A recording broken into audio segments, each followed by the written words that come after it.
Welcome to another daily roundup of Russian Telegram chatter. Your like and subscribe to my channel would really be appreciated. Subscription is free and it only takes a moment of your time. I monitor and translate Russian Telegram chat channels as a general mood check so you don't have to. Remember, please do your own research and be wary of propaganda and disinformation, which occurs frequently in Russian chat, especially when there is bad news for Russians concerning the country's legal and genocidal war in Ukraine. The chat is unverified and I do not endorse the views expressed, right? Let's get on with it.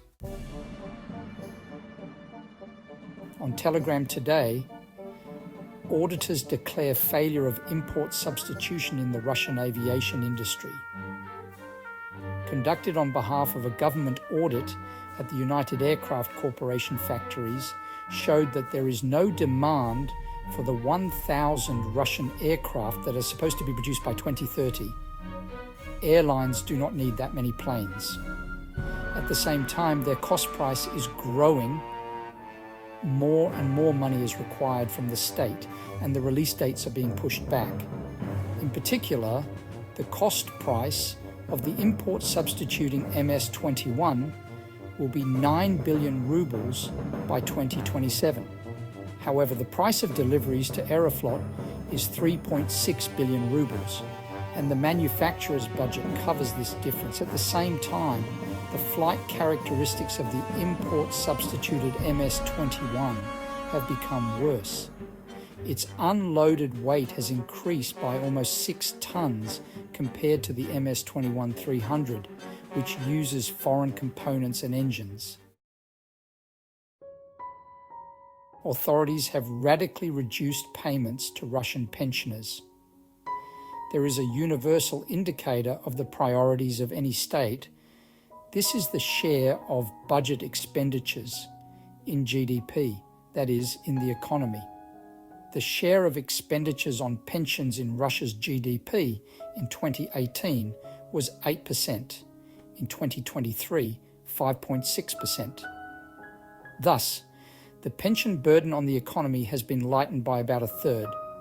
A further reduction to 5.2% is planned for 2025.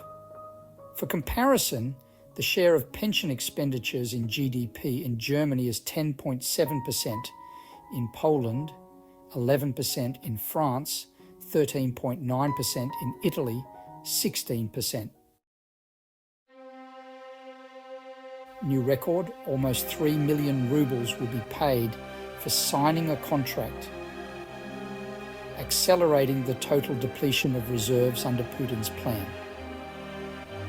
The authorities of the Khanty-Mansiysk Autonomous Okrug reported that they increased the regional payment for signing a contract for sending to the front by 900,000 rubles.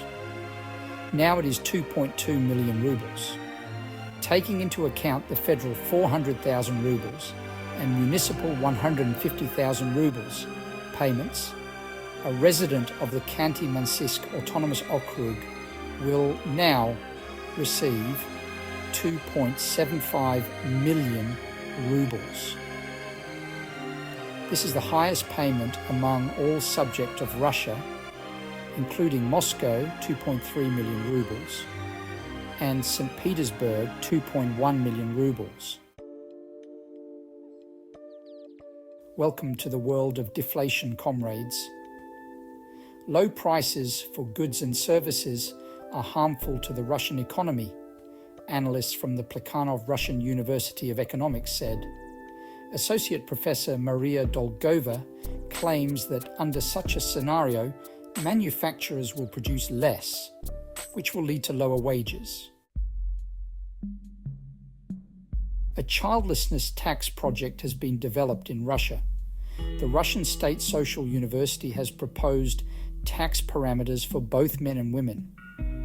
The tax is proposed to be added to others, so it will amount to 3% of income tax, 5% of inheritance tax, and 0.5% of property tax.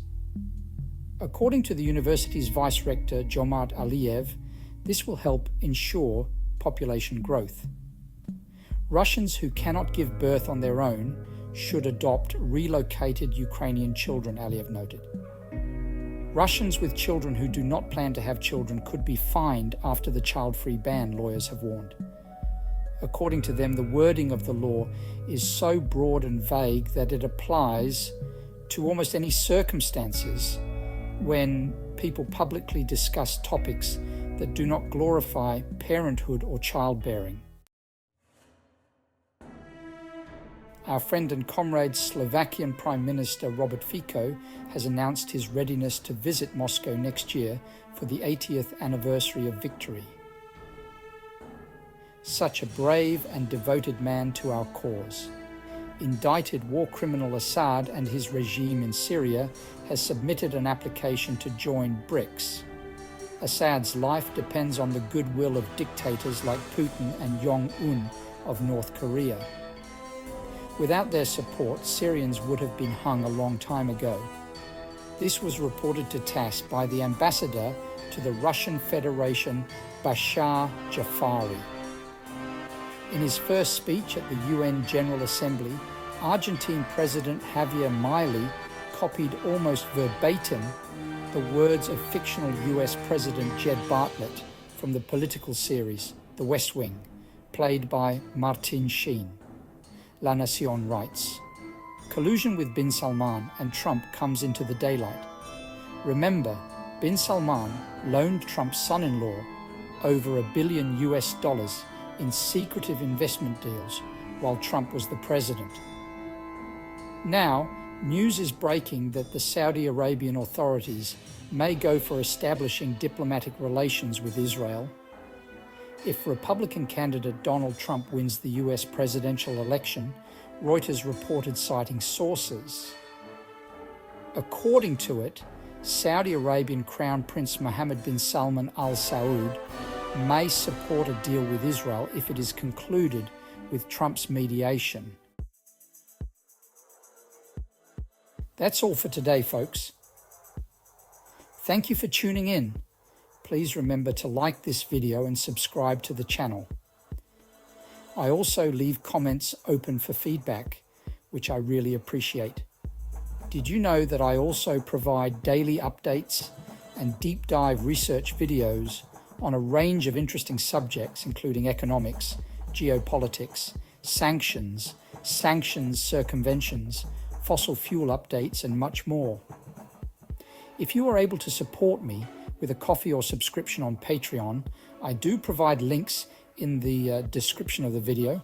I really appreciate all the support I can get towards my research equipment and publication costs.